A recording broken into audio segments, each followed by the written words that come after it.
This fucking movie, my nigga, has to be movie of the year.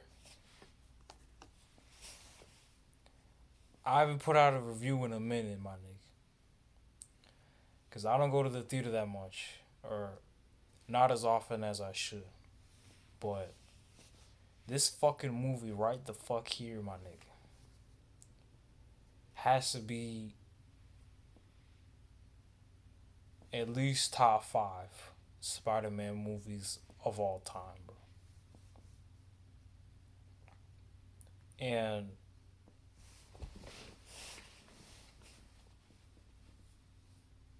visually, it's amazing. Um, the story is possibly one of the best stories I've seen in a Spider-Man movie that has fucking weight, my nigga. Uh, the characters, the emotion, the plot, everything is damn near perfect. You know, in this movie, there aren't as much agendas. I mean, there is an agenda, but it's not pushed heavily. And a lot of superhero movies, or just a lot of movies nowadays, you have agendas and you have this narrative that they're trying to push out onto a certain demographic of people. You know, especially us black people, a lot of stuff have been pushed onto us. But in this movie, I haven't said this in a long time. They stick to the script and they do what they're supposed to be. They do what they're told. You know, everything is working, you know, like a well oiled car or a well oiled machine, perfectly fine tuned. This movie is perfectly fine tuned. You know, there's not a dull moment in this movie. You know, it's colorful, it's bright, it could be dark at times. It's,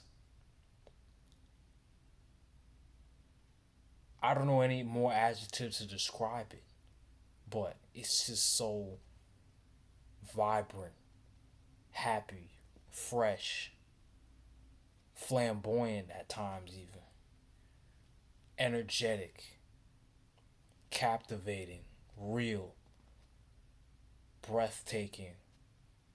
Uh, it could even be dramatic at times. There's some drama in this movie that I can understand from not only a black man, but just from personal experiences of mine, regardless of race, creed, or religion, or whatever. Because what we like about Spider Man is the relatability that he has as a character to the average mundane person like you watching this video right now. Spider Man can relate to you. You can relate to Spider Man. And there's a part in this movie where he wants to let people know, or this certain person know, that he is Spider Man. And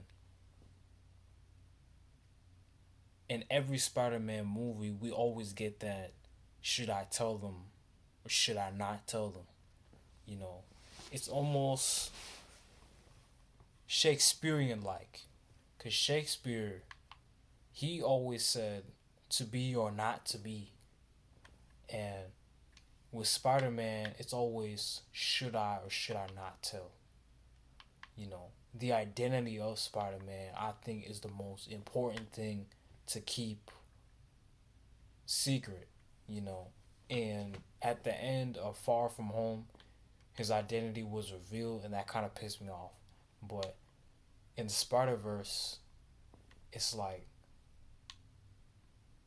I know Miles wants to tell he's Spider Man to his mom and his dad, But he knows if he does that, then his whole life will be ruined and he might not even go to college. And I'm just gonna say this, Shamik Moore, if any of the writers are watching this video or anything like that, anybody from your team, any of your publicists or anything, and Haley Steinfeld, you know,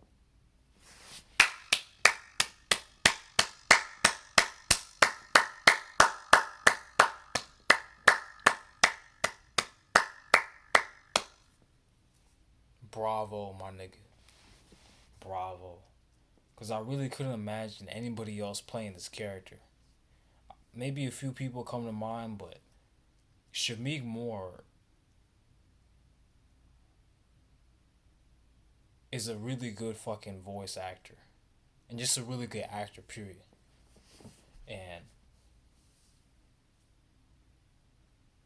he really fit the shoes of Miles Morales. Like, he really. I think he topped his last performance of Miles Morales. You know. And I'm literally watching the ending again on YouTube because niggas have uploaded this shit. But it's like.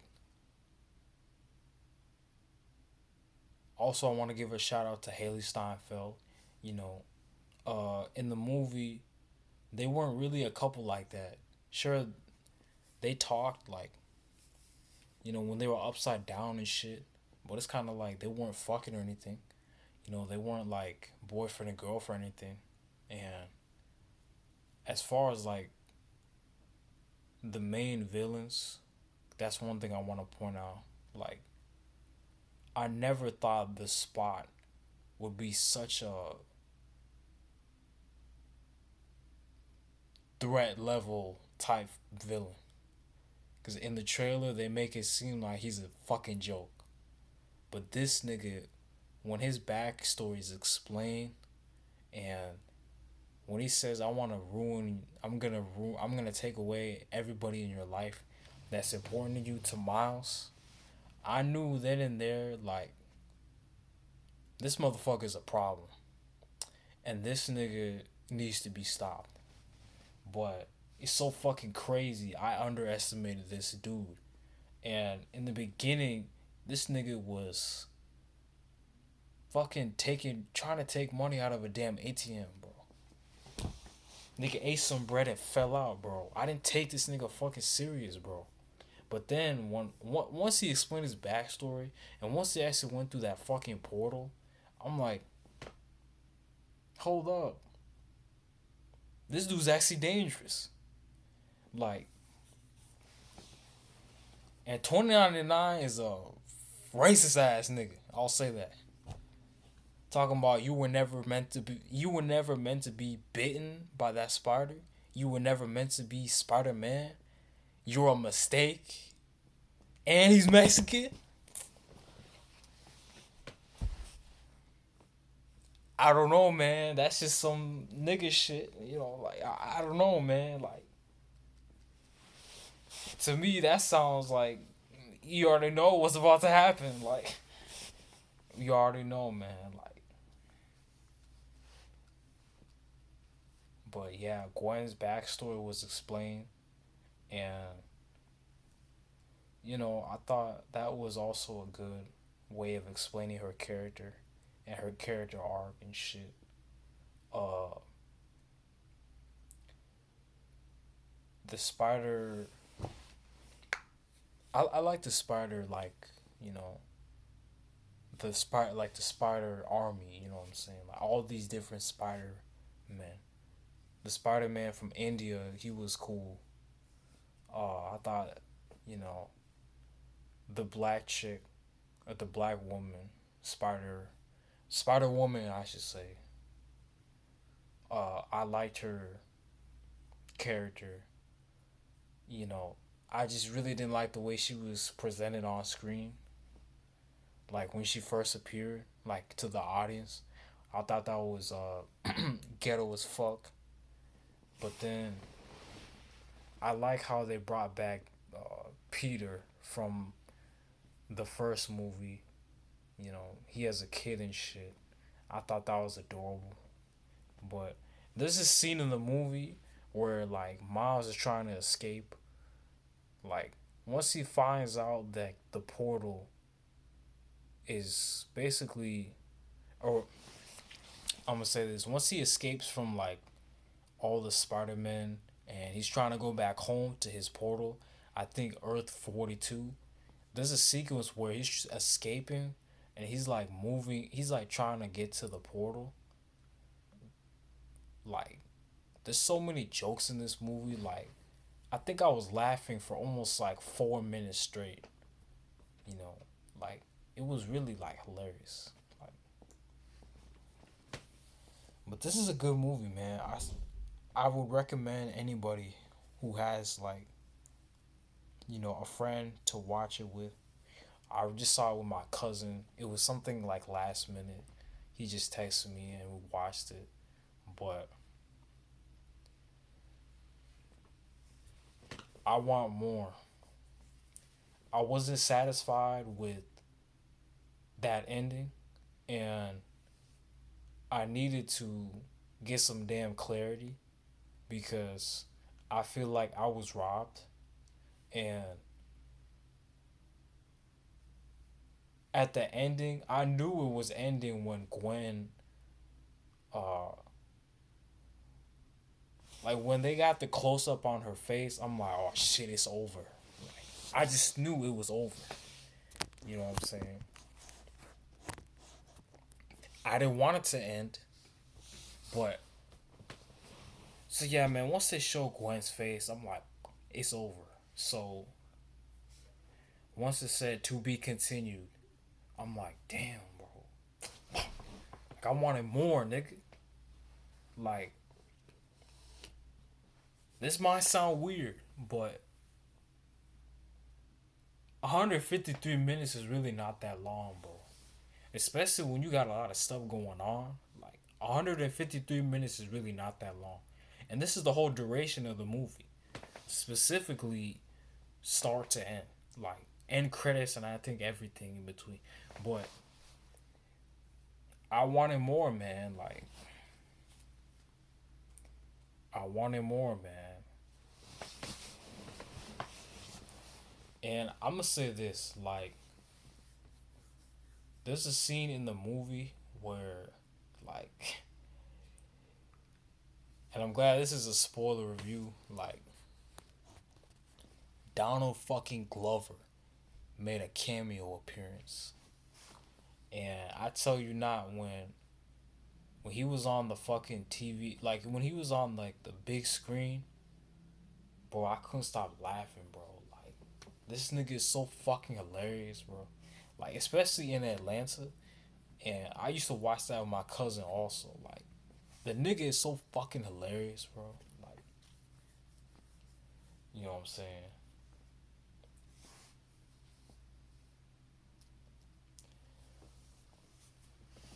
But that ending, when the Prowler is Miles from the different dimension, I was like, holy shit! Like them niggas going in that territory, you know. And the reason why Miles went back to his dimension is because he wants to stop his father from basically dying. And all the Spider-Men know this, and they want basically everything to be as it should, as the events are supposed to happen. And Peter wants to change that. And so he's the only one that's like, man, fuck all that shit, man. I'm trying to save my dad and I don't want him to die. You know, because if he does die, then that's just gonna basically make it play out. It's kind of like, and this goes back to uh, the whole like issue with death, right? Take Star Wars for example. Like Anakin Skywalker, he tried to basically stop his mom from dying, and he said he'll bring her back to life. And this is a character that he wants to stop death, but we all know death is like inevitable. I think I even made a video about that. Death is inevitable. Everybody fucking dies. So with Miles, it's like he's trying to stop his dad from dying. Just like how every other Spider-Man has had somebody die in the universe. Except he's trying to do it before it happens to prevent the death. And so he ends up in the wrong universe. He's actually Prowler from that universe. And his uncle is still alive. You know, from I think Earth 42 or some shit like that. The other dimension. But I will highly recommend seeing this movie. I feel like I was robbed. I need more storytelling. I need more of just the movie. If I saw like a 10-minute clip of part two, I would be really satisfied right now. But I feel like, you know, it's kind of that feeling when you eat but you're still hungry. Like I feel like I've eaten a lot, but I'm still fucking hungry. I don't know about y'all, but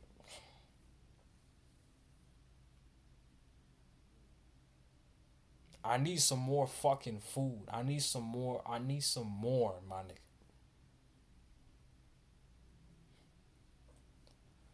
Hey man, there's some nigga shit in here only niggas can understand, and there's some shit in here where, like, I get this movie now.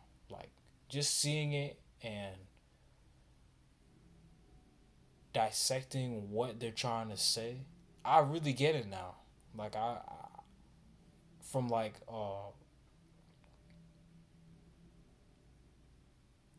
from an experience standpoint, I get it.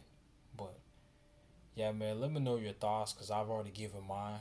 Uh, this spot nigga is really like, I think he's the main villain. 2099, like that's a racist motherfucker. Like I'm not gonna cap, but yeah, I'm out. Go watch it.